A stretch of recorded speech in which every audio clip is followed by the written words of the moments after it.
Hello! Another foreclosed property, another day na naman tayo dito sa Camellia, in the Island, Dasmariñas, Cavite. Meron po tayo ditong available foreclosed property ng BDO, itong sa harapan ko. Single attached po ito and bidding ito on June 23, Monday. Sa mga naghahanap ng foreclosed property ng BDO, ito na po ang sagot sa tanong ninyo. Ang presyo po ng bahay na to, 2,072,000 pesos ang starting bid price, no? Murang-mura lang ito. Kung ako ang tatanungin ninyo ang presyuhan po ng mga bahay na ganito ngayon, siguro mga nasa ano na to, 4.6 million.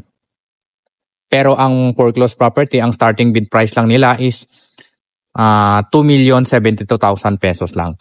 Ang lot area natin dito is 88 square meter and the floor area of 56 square meter. Single attached, 3 bedroom, 2 toilet and bath. With 1 carport, okay? Pakita ko lang saglit ang community ng mga single dito. Yan po sa harapan ko, nandyan lang yung ating clubhouse at saka swimming pool. Marami pong nag-swimming dyan ng mga homeowner pag weekend, no? Ganito po, napakaganda po ng community ng Camellia in the Island, Dasmariñas. Isa ito sa magandang subdivision dito sa Dasmariñas kasi na-maintain ni Camellia yung ganda ng community. Okay? So ang property line natin magmumula dito sa pader ng kapitbahay hanggang dito po sa kabilang pader. 1 carport, kasyang-kasya dito ang SUV or van, no? Ito yung magiging lanay ninyo. Malaki siya. Malaki po yung space ng lupa, ano? Ikutin ko muna yung bahay para makita ninyo.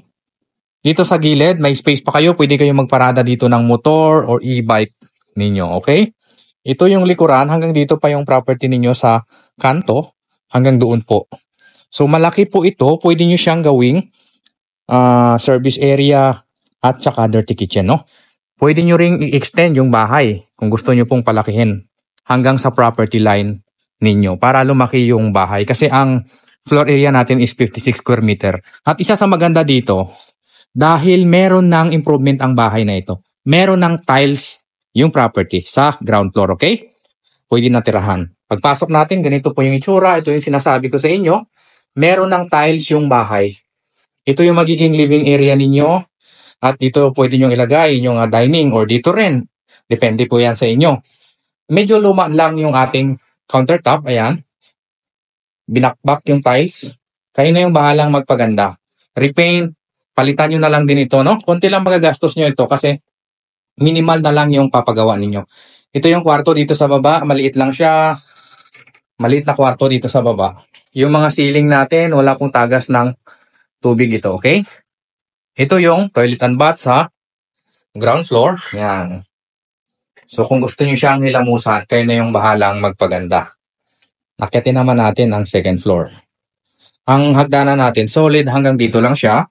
Pagdating po dito, bakal na ito. Which is, madali lang itong pagandahin. Palitan nyo ng semento kung gusto ninyo. Pag-akyat natin sa second floor, meron tayong 2 bedroom dito. Diba?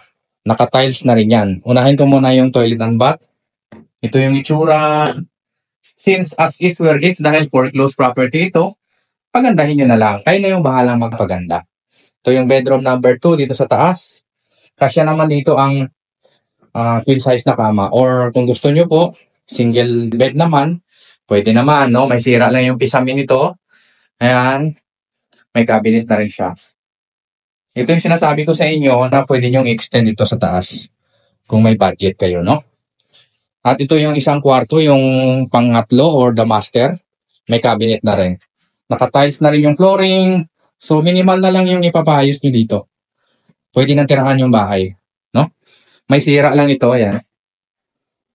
Papalitan nyo na lang kasi hard flex lang yan, no? Kung gusto nyo mag-inquire sa property na ito, Camellia, Dasmariñas. Bidding ito on Monday. Ang starting bid price is 2,072,000 pesos. Murang-mura lang po ito talaga. Panalo kayo dito. Napakaganda rin ang location at community ng Camellia. Nasa screen ko lang ang number. Kontakin nyo agad ako, okay?